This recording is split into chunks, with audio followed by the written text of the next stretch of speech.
मौलाना फजल रहमान जीत गए एक दफ़ा फिर। वो कैसे जीते हैं? वो ऐसे कि जो उन्होंने तरमीम करवाई थी मदारस के हवाले से, कौमी असम्बली का और सैनट का जो मुश्तरका अजलास होना था और इसमें इस इशू को भी आना था, वो था 17 और 18 को। तो मौलाना ने अब मैसेज भेजा है कि ये 17 और 18 को ना करें, आप 18-19 को कर लें क्योंकि हमारी को मीटिंग है। एक और जज थे जो बहुत इनकलाबी हुआ करते थे, एक और जज हैं तो जिन्होंने लफ्ज़ काला पूंड इस्तेमाल किया था, तो वो आजकल कोशिश में हैं कि जस्टिस याया जो चीफ़ जस्टिस हैं उनसे वो बड़ी उनके करीब होने की कोशिश कर रहे हैं। नाज़रीन, इस वक्त मैं आपको जो तफसील बताने जा रहा हूँ वो ये है कि ये जो आज मिलिट्री कोर्ट्स वाला केस सुप्रीम कोर्ट के आइनी बेंच के सामने लगा हुआ था, इसमें एक हुक्मनामा आया है। असल में वो हुक्मनामा जो है वो ठीक है, वो सब ने देख लिया कि जी 85 मुलजमान हैं, उनके फ़ैसले करने की इजाज़त दे दी है सुप्रीम कोर्ट ने, लेकिन इसके अंदर एक ख़बर है वो मैं अभी आपको बताता हूँ। अच्छा, अब ये हुआ ये है कि ये जो मुलजमान हैं, जो 9 मई के मुलजमान हैं, ये बेसिकली उनके हवाले से है कि उनका जो ट्रायल है वो मिलिट्री कोर्ट्स में होना चाहिए या नहीं होना चाहिए, ये पिटीशन चल रही है।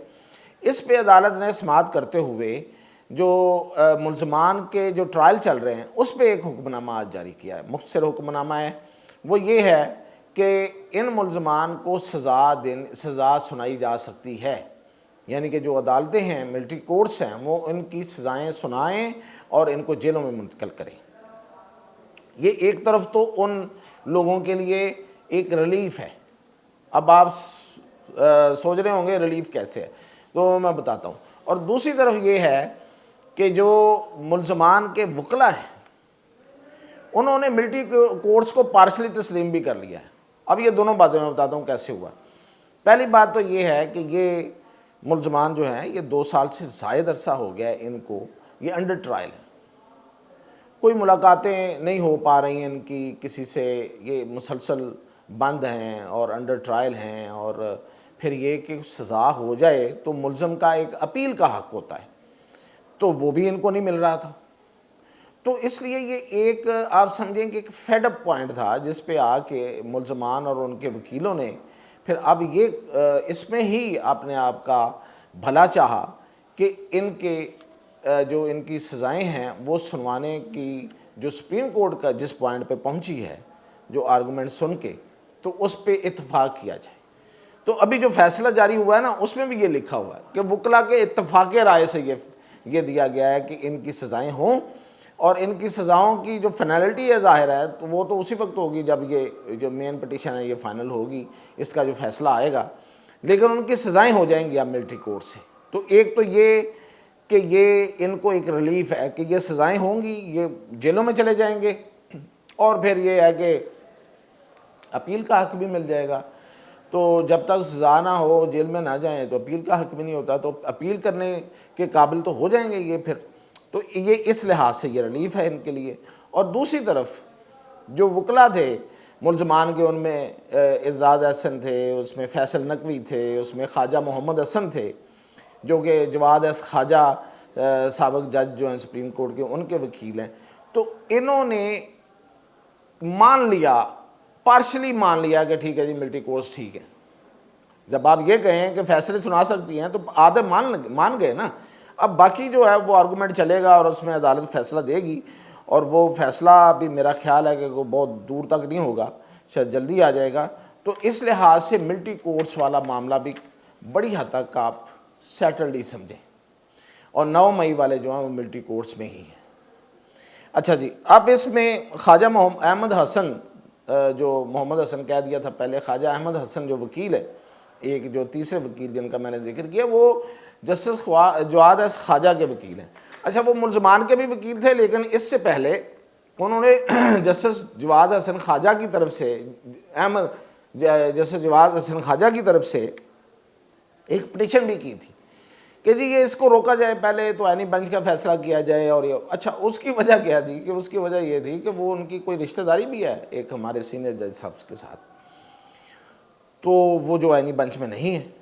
तो वो पिटीशन करने का मकसद ये था कि कहीं किसी तरीके से ये आइनी बेंच जो है ये इसका काम रुके, फिर इस पर कोई हो जाए, हो सकता है वो फैसला भी आ जाए।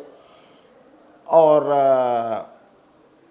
वो जो जज साहब जिन्हें आईनी बेंच में ना होने का बड़ा वो भी है, एक शिकवा भी है और उनके दिल में एक हसरत भी है, तो शायद वो कल पूरी हो जाए।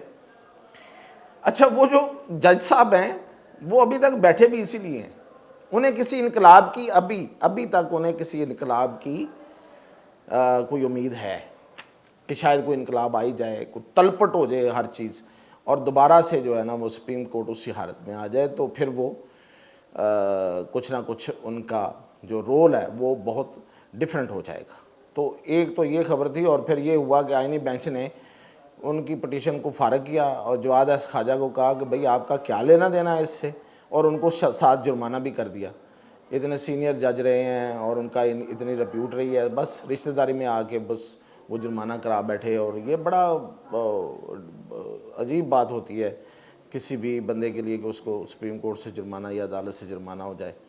अच्छा, दूसरा इसमें जो आईनी बेंच है इसकी भी बता दूं कि ये आईनी बेंच जो है जनवरी में ये इसकी मुद्दत ख़त्म हो रही है, लेकिन यही बेंच रिपीट हो रहा है। मोस्ट प्रॉबेबली हमारी जो खबर है वो यही है कि यही होगा, क्योंकि इसका एक हिस्सा थी जस्टिस आयशा, तो उन्होंने कोई इधर उधर की बात की, लितो लाल से काम लिया, तो उनकी जगह पे फिर जस्टिस शाहिद बिलाल हसन को डाल दिया गया, और अब वो बेंच का हिस्सा हैं और ये इसी तरह रिपीट हो जाएगा। और बाकी रह गए एक और जज थे जो बहुत इनकलाबी हुआ करते थे, एक और जज हैं तो जिन्होंने लफ्ज़ काला पूंड इस्तेमाल किया था, तो वो आजकल कोशिश में हैं कि जस्टिस याया जो चीफ़ जस्टिस हैं उनसे वो बड़ी उनके करीब होने की कोशिश कर रहे हैं, तो हो सकता है कि वो करीब हो भी जाएं। तो ये थी सुप्रीम कोर्ट की खबरें। अब मैं आपको बताऊं कि मौलाना फजल रहमान जीत गए एक दफ़ा फिर।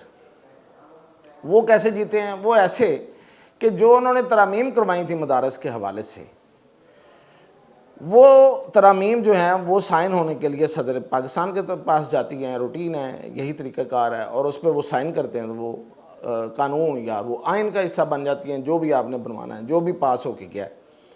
अब वो एक्ट का हिस्सा बनना थी, सदर ममलकत ने उस पर साइन नहीं किए और 13 दिन बाद उसको इतराज़ लगा के वजारत कानून को भिजवा दिया।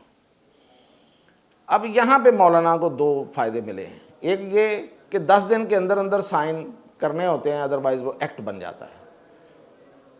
तो 10 दिन गुजर गए, 13 दिन बाद किए तो एक्ट बन गया। एक दूसरा ये कि जो इतराज़ात हैं वो कौमी असम्बली की तरफ आना थे, वो वजारत कानून को चले गए, तो उनकी भी फ़िलहाल कोई हैसियत नहीं है उन इतराज़ात की, मतलब ये कि उनको कंसिडर नहीं किया जा रहा फ़िलहाल, और अगर कंसिडर करें भी तो एक्ट बन चुका है।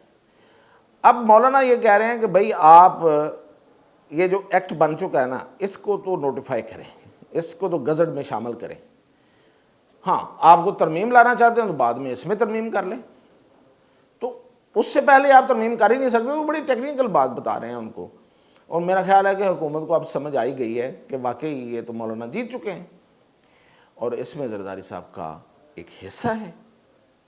सियासतदान है ना, कोई ना कोई रास्ता निकाल लेते हैं।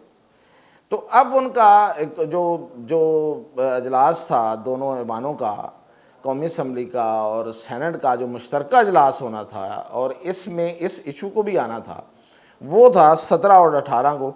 तो मौलाना ने अब मैसेज भेजा है कि ये 17 और 18 को ना करें, आप 18-19 को कर लें, क्योंकि हमारी को मीटिंग है वफाकल मदारस की, तो उसको भी मान ही लिया गया। अब नया जो डेट है वो आ जाएगी। तो मैंने पहले कहा था, देखिए मेरी 2 खबरें तो आज आप नोट करें कि 2 खबरें मेरी आज सच्ची साबित हुई हैं। एक मैंने बहुत घंटे पहले कल बता दिया था कि कोई मुज़ाकरात नहीं है, और रात को जाके और आज सुबह पीटीआई वाले जो हैं वो खुद अपने मुंह से दोहराते फिर रहे हैं कि हाँ हाँ हाँ कोई मुज़ाकरात नहीं, कोई मुज़ाकरात नहीं, हमसे तो कोई बात करने को तैयार नहीं है, हमारी तो बेइज्जती कर रहे हैं। मैंने कल ही कहा था। और शाम के टाइम जो खबर आई कि चेयरमैन पीटीआई जो हैं वो कितने परेशान और कितने वो अपनी पार्टी पे कितने बरहम हैं, और ये बात मैंने बहुत पहले आपको बता दी थी कि जो बाहर बैठी हुई पार्टी है वो इमरान खान को माइनस करके बैठी हुई है। तो उस वक्त मेरी बात को कुछ लोगों ने माइंड किया और कुछ लोगों ने कहा कि ये कैसे हो सकता है, लेकिन ये हो रहा है। अब कल की उनकी जो गुफ्तगू आई है बाहर, उससे ये अंदाज़ा लगाना कोई मुश्किल बात नहीं है। और फिर मैंने ये कहा था कि नवाज शरीफ ने मौलाना के मसले को हल करने के लिए शहबाज शरीफ को डायरेक्शन दी है, तो अब देखें वो रास्ते भी निकल रहे हैं। तो ये मेरी खबरें अब तक जो सही साबित हुई, मैंने कहा वो भी आपको बता दूं, और मज़ीद अपडेट इंशाल्लाह कल।